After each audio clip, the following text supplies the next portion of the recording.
ये हवा चल रही, सबके शरीर को सुकून मिल रहा, ये धर्म है। और आए साथ संगत जी, हम राम की पूजा क्यों करते हैं? राम किसी एक धर्म से रिलेटिव नहीं, राम किसी हिंदू के नहीं, राम तो सबके हैं। और राम की पूजा इसलिए हो रही, धर्म क्या है?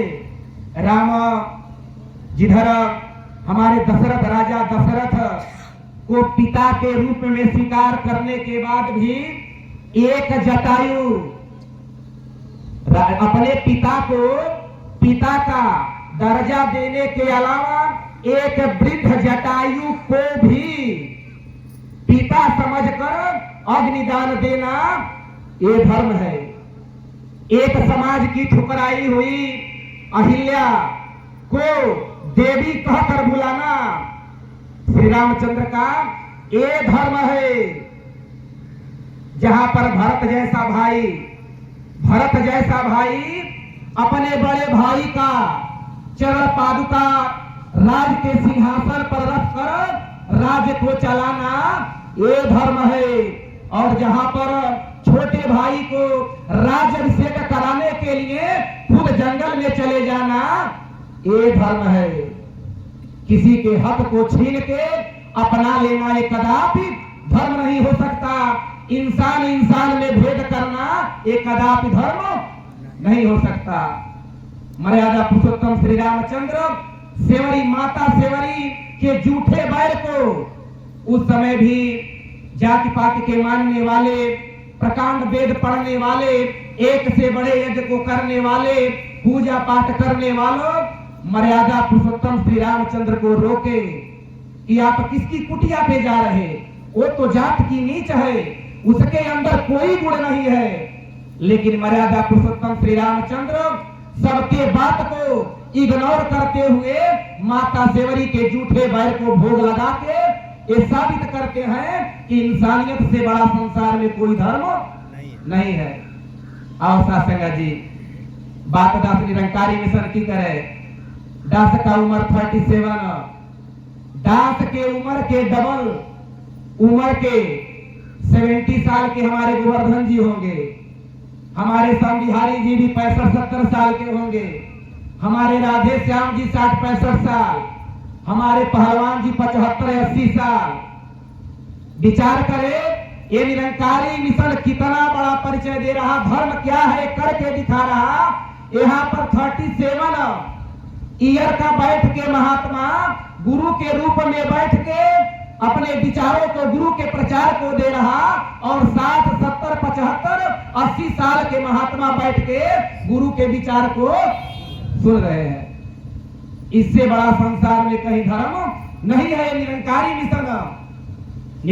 मिशन ऐसा मिशन है कि जहां पर सदगुरु अपना गुरुगद्दी देता है, अपने समान बना देता है, या किसी प्रकार का कोई भेद नहीं रखता।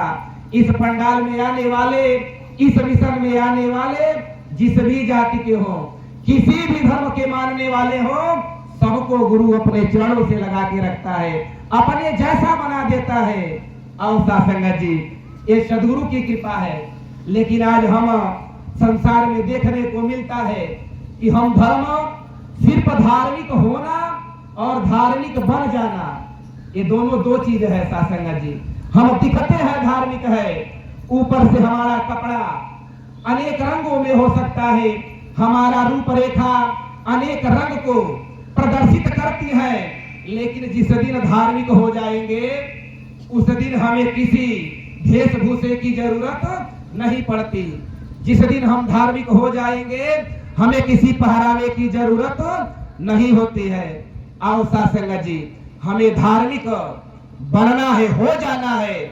और जिस दिन धार्मिक हो जाएंगे, फिर समझ में आ जाएगा यही परमात्मा मंदिर में भी है, यही परमात्मा मस्जिद में भी है, यही परमात्मा गुरुद्वारे में है, और यही परमात्मा चर्च में है। बात वही आएगी कि जिधर देखता हूं उधर तू ही तू है, हर शय में जलवा तेरा हूँ है। और संगत जी, एक कृपा जब संतों की होती है, जब संतों की कृपा होती है, तब बात समझ में आती है। नहीं तो दास पहले कभी अल्लाह नहीं कहता था। दास को लगता था कि मैं अल्लाह कह दूंगा तो मुसलमान हो जाऊंगा, लेकिन आज आप जी के कृपा से दास के फेसबुक पे नाम दास का महाराज खान है। आपकी सिखलाई समझ में आ गई। आज दास का Twitter, mail ID, Facebook, WhatsApp सब महाराज खान के नाम से चलता है। प्यार से कहना ये आपकी कृपा है। आओ सासंगा जी, दास कहना क्या चाह रहा, आज सतगुरु माता यही संदेश दे रही, कुछ भी बनो मुबारक है पर पहले इंसान बनो, क्योंकि इंसानों के बीच में दूरियां पैदा करना ये धर्म नहीं हो सकता। इंसानों में अगर भेद है तो सासंग जी वह धर्म नहीं। धर्म तो वो है जो सबको अपने प्रेम से गले लगाए, सबको जीने का अधिकार देता है धर्म, सबको बोलने का अधिकार जहां मिलता है वो धर्म होता है, जहां सबका सम्मान हो वो धर्म है, जहां पर किसी का जाति न पूछा जाए, जहां गोरे काले का भेद नहीं, जहां ऊंच नीच का भेद नहीं, जहां किसी शास्त्र जात का कहने का भेद नहीं, जहां गीता की भी बात कही जाए, कुरान की भी बात कही जाए, जहां चर्च की भी बात कही जाए, जहां संविधान की भी बात कही जाए, वह धर्म है। आओ सासंग जी, आज सतगुरु माता हमें आज ऐसे एक डोर से जोड़ दी, ऐसे एक अस्तित्व की तरह हमें जोड़ रही जिसकी हमें प्रसार करना हमारा धर्म है। इस अस्तित्व की तरफ हमें सबको जोड़ना है और ये जिम्मा हमें हमारे परिवार से शुरू होता है। हमें अपने परिवार से सारे महापुरुषों को जोड़ना है इस अस्तित्व की ओर, क्योंकि ये अस्तित्व सनातन है।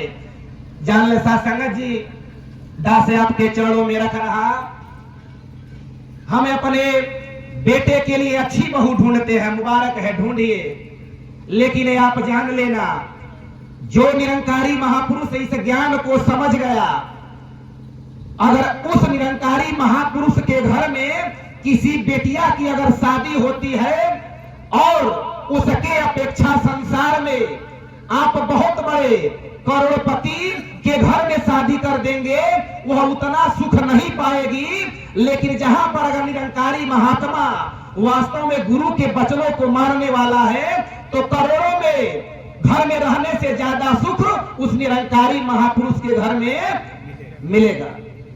और शासक जी, क्योंकि पैसा, जहां पर ज्यादा पैसा देकर हम विवाह करते हैं ना, देखने को मिलता है बेटियां अपने आप को जला लेती हैं, उस घर में बेटी का सम्मान नहीं होता है।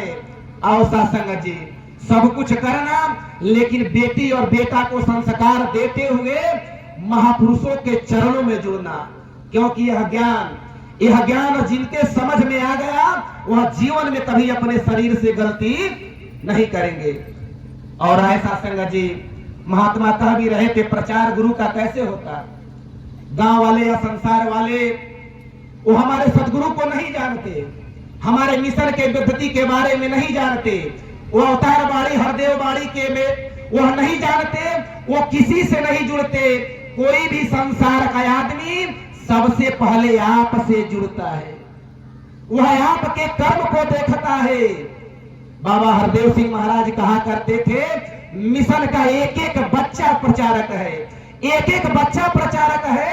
अगर हम गुरु के वचनों को कर्म में ढालते हैं तो सबसे बड़ा प्रचार करने का विधि यही है। बोलने का असर 1 घंटा हो सकता है, अच्छा भजन या विचार 1 घंटा 2 घंटा आपको सुकून दे सकती है, प्रचार कर सकते हैं। लेकिन अगर आपका कर्म गुरु वाला हो गया तो आप अपने घर में रहेंगे, मोहल्ले में रहेंगे, चाहे यहाँ पर रहेंगे, हैदराबाद रहेंगे, बॉम्बे रहेंगे, किसी कंपनी में रहेंगे, आप हमेशा गुरु के प्रचारक हैं, बने रहेंगे। इसीलिए आप गुरु के वचनों को अपने कर्मों में ढालें। बहुत बढ़िया बोलना जरूरी नहीं, बहुत बढ़िया भजन गा लेना कोई मुबारक बात नहीं। अगर गुरु के वचनों को अगर अपने जीवन में अपना लिए ना, यह जीवन बदल जाएगा। फिर आपकी वाणी एक एक वेद को प्रभाषित करती है। जिस दिन गुरु के वचनों को आप अपने जीवन में ढाल लेंगे, आपका बोला हुआ एक एक वाक्य गीता का श्लोक होगा, आपका बोला हुआ एक एक वाक्य को कोई काट नहीं सकता है। आओ सासंग जी, ये कबीर जी बहुत पढ़े लिखे नहीं थे, ये कालिदास बहुत पढ़े लिखे नहीं, लेकिन आप जैसे संतों का कृपा हुआ कि बात समझ में आ गई और उनके जीवन में 4 चांद लग गए। लेकिन आज संसार में देखने को मिलता है इंसान का सोच कहां तक, सिर्फ बढ़िया। हमारे बद्री जी भी कहते हैं जब तक शादी नहीं हुआ है, आदमी जब तक 2 पैर पे है तब तक आदमी, जिस दिन शादी हो गया 4 पैर हो गया जानवर हो जाता है। जिस दिन पत्नी आ गई 4 पैर हो गया जानवर हो गया। माता से झूठ बोलना शुरू, पिता की बात न मानना शुरू।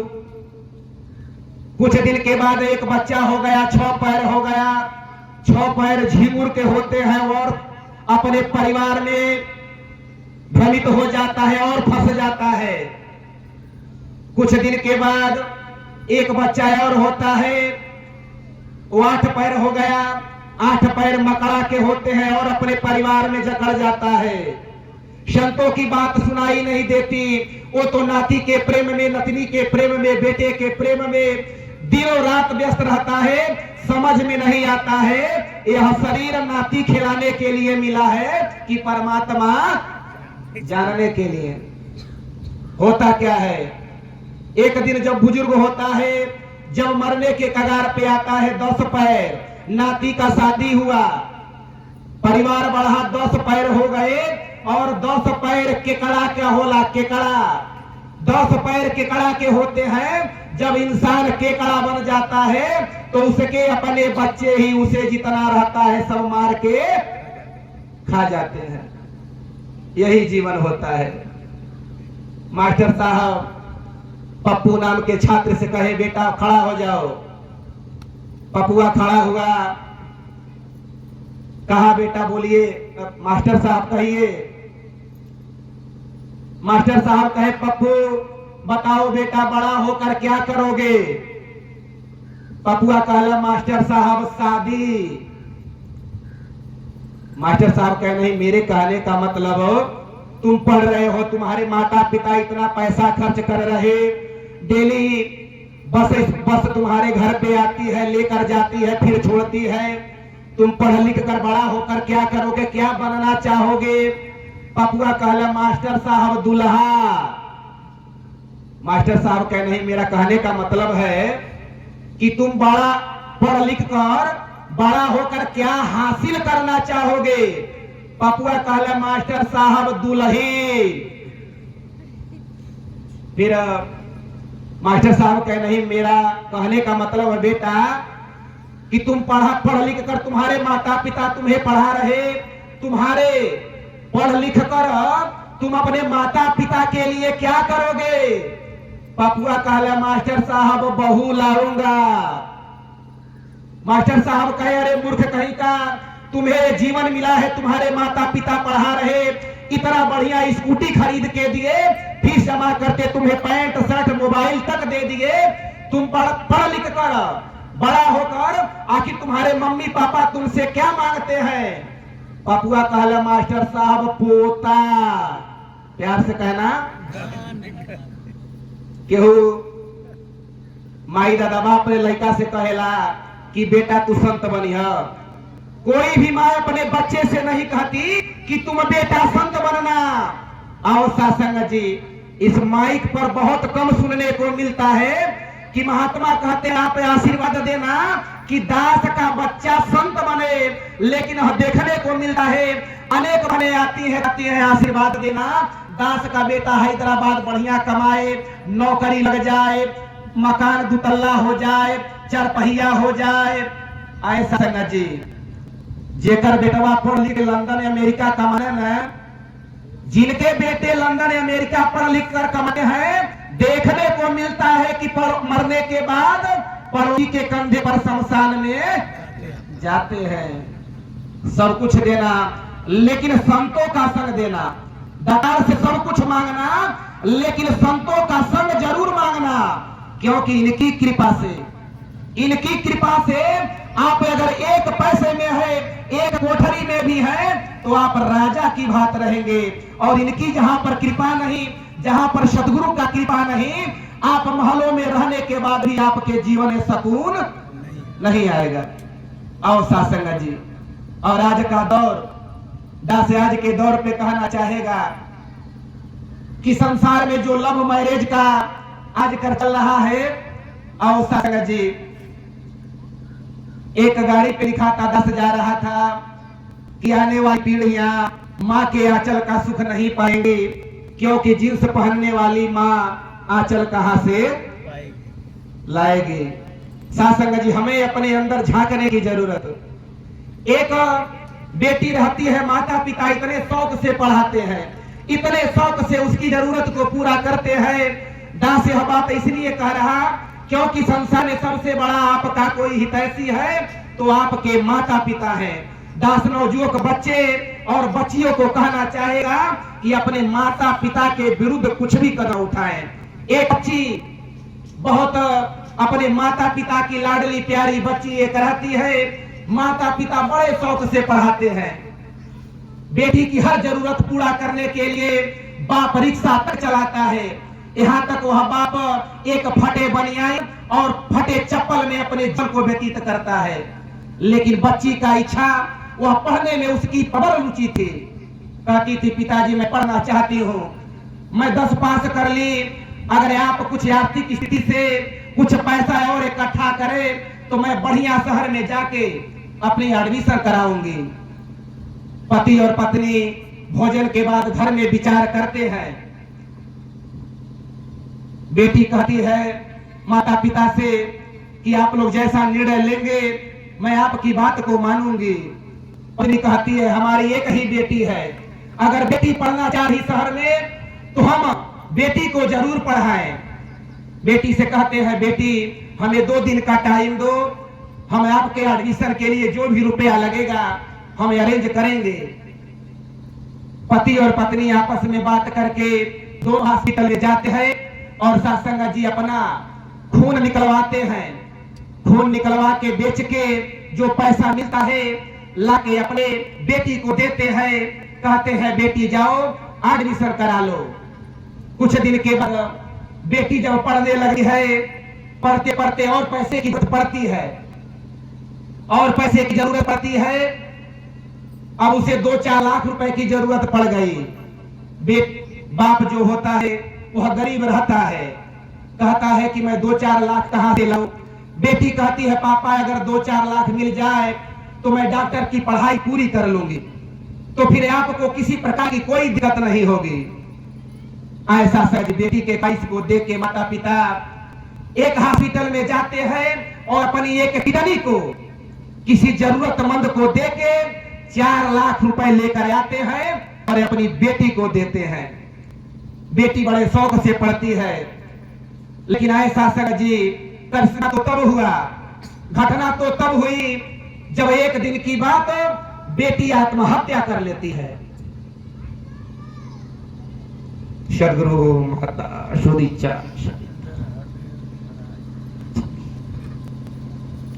और सत्संग जी प्यार से कहना, आत्महत्या करती है सत्संग जी, और वो एक पत्र लिखती है, आत्महत्या करती है और पत्र लिखती है कि पिताजी मैं आपके लाड़ प्यार से बहुत खुश थी, मुझे किसी प्रकार की कोई कमी नहीं थी। मैं आत्महत्या इसलिए कर रही कि मैं एक लड़के से प्यार करती थी, मैं एक लड़के से प्यार करती थी, और कमाल की बात है कि वो लड़का मुझे प्यार नहीं करता था, इसी में अपने जीवन का त्याग कर रही। माता पिता मैं आपके प्यार से संतुष्ट थी, लेकिन उस लड़का ने मुझे धोखा दिया, इसीलिए मैं अपने आप को समाप्त कर रही हूं। आओ सत्संग जी, माता पिता जब उस लेटर को पढ़ते हैं, ऐसा संगत जी दास कहना क्या चाह रहा विचार करे। एक माता पिता जो अपने जीवन का एक एक सुख को त्याग करके, जीवन के एक एक सुख को त्याग करके अपने खून अपने किडनी को बेच के पढ़ाने के बाद अगर बेटी 2 दिन के किसी लड़के के प्यार के लिए अपने जीवन को खत्म करती है तो आने वाली 7 पीढ़ियां उसके इस परिवार में कभी सुख को प्राप्त नहीं कर पाएगी। इसीलिए मां की मोहब्बत बुरी नहीं है, माना कि मोहब्बत बुरी नहीं है, पर माँ बाप से बढ़कर जरूरी भी नहीं है। क्योंकि जिस माता पिता ने हमें सब कुछ पढ़ाया, हर चीज किया, उसकी बात को मानना। जहां पर आपके माता पिता आपका ब्याह करते हैं, आप खुशी खुशी जीवन को बिताएं। आओ साथ संगत जी, इसीलिए सदगुरु माता कह रही, बच्चों को संस्कार जरूरी है।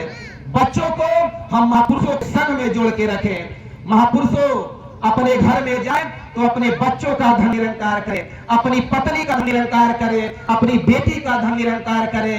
सबको गुरु के सिखलाई से सबके जीवन में, उनके घरों में, उनके दिल रूपी घरों में अब जगह बनाए। क्योंकि आपने कौन सा प्यार दिया? 20 साल के आपके प्यार को भुला के वो किसी 4 महीने के बच्चे में पड़ गई प्यार में, तो कहीं ना कहीं हमारी गलती है। आओ साथ संगत जी, तो दास यही कहना चाहेगा कि संसार की बहन बेटियां जो भी हो, लेकिन सदगुरु के चरणों से जुड़ते हुए इस परमात्मा के एहसास में अपना जीवन को बिताएं। क्योंकि साथ संगत जी, यह जीवन मिलने वाला नहीं, मानवते दुर्लभ है, मिलत बारंबार, ये बारंबार नहीं मिलता। और ये माताएं बहनें ये देवी के रूप में बैठी हुई, ये दिखने के लिए साधारण, लेकिन राम, मोहम्मद, नानक, ईसा, सब जितने भी पीर पैगंबर हुए, इन देवियों के कोख में ही अवतार लेकर आए। ये कभी औरतें कमजोर नहीं होती, औरतों का सम्मान करें, क्योंकि औरतों से ही दुनिया चल रही। साथ संगत जी, औरत चाहे जिनकी भी हो, सबको सम्मान की दृष्टि से देखा जाए। दास अक्सर मिसाल देता है, रावण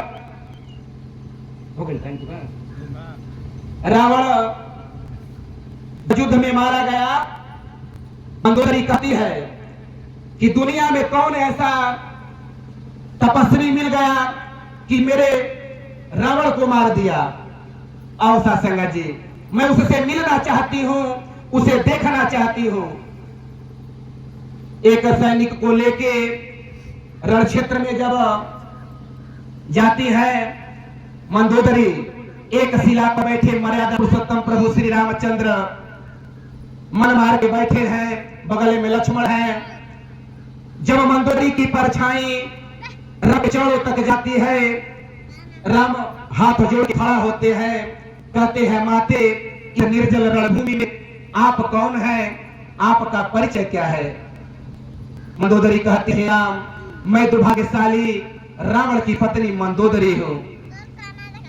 प्रभु श्री रामचंद्र कहते हैं, माते, मुझे क्षमा करना, आपके पति ने अनीति किया, आपके पति ने अनीति किया, इसीलिए मुझे मारना पड़ा। मंदोदरी कहती है, राम, आपने रावण को मारा, मुझे इस बात का अफसोस नहीं, मैं तो बस ये देखना चाहिए, मैं ये जानने के लिए आई हूं कि मेरे रावण के अंदर क्या नहीं था जो आपके अंदर था, कि आपने मेरे इतना प्रतापी, 4 वेद को पढ़ने वाला, भगवान शंकर का परम भक्त, जाट का पंडित, इतना बड़ा शरीर को मारने वाले के अंदर क्या था कि मेरे रावण के अंदर नहीं था, मेरे पति में नहीं था। मर्यादा पुरुषोत्तम श्री रामचंद्र कहते हैं, माते, आपको पता चला? मंदोदरी कहती है, हाँ राम, मुझे पता चल गया। राम ने कहा, मां, हमें भी बताएं, आपने मेरे अंदर क्या देखा? मंदोदरी कहती है, हे राम, एक तरफ आप हो, एक तरफ आप हो जो पराई स्त्री का परछाई आपके चरणों पर पड़ा, मेरी परछाई आपके चरणों पर पड़ा और आप हाथ जोड़कर खड़े हो गए। और एक तरफ मेरा रावण ज्ञानी होने के बाद भी, 4 वेद को पढ़ने के बाद भी, शिव का भक्त होने के बाद भी, प्रकांड पंडित होने के बाद भी, मुझ जैसी सती को छोड़ के जंगल में रहने वाली एक सीता के पीछे अपने जीवन का त्याग कर दिया। ये है राम और रावण में अंतर। और शासक जी, संसार का सबसे बड़ा गुनाह यही है, अगर जिस दिन हम अपने इस नजर से दूसरे की मां बहन को बुरी नजर से देखना हम प्रारंभ कर दिए, उस दिन हमारे जीवन का बर्बादी का गिनती शुरू हो जाता है। शासक जी, इसीलिए चरित्र ही खराब करना। पैसा 10 रुपए ज्यादा खर्च होगा चलेगा, स्वास्थ्य आज नहीं है कल हो जाएगा, धन आज नहीं है कल हो जाएगा, लेकिन जिसका चरित्र चला गया जीवन में कभी आता नहीं है।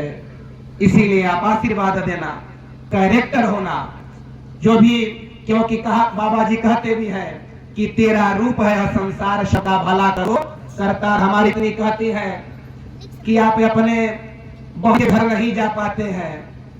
दास कहता है संगत में इतनी बहनें हैं, हमारी उर्मिला बहन जी हो चाहे कुसुमती बहन जी हो, ये सब हमारी बहन ही है। और संगत जी ये सब बहन ही है।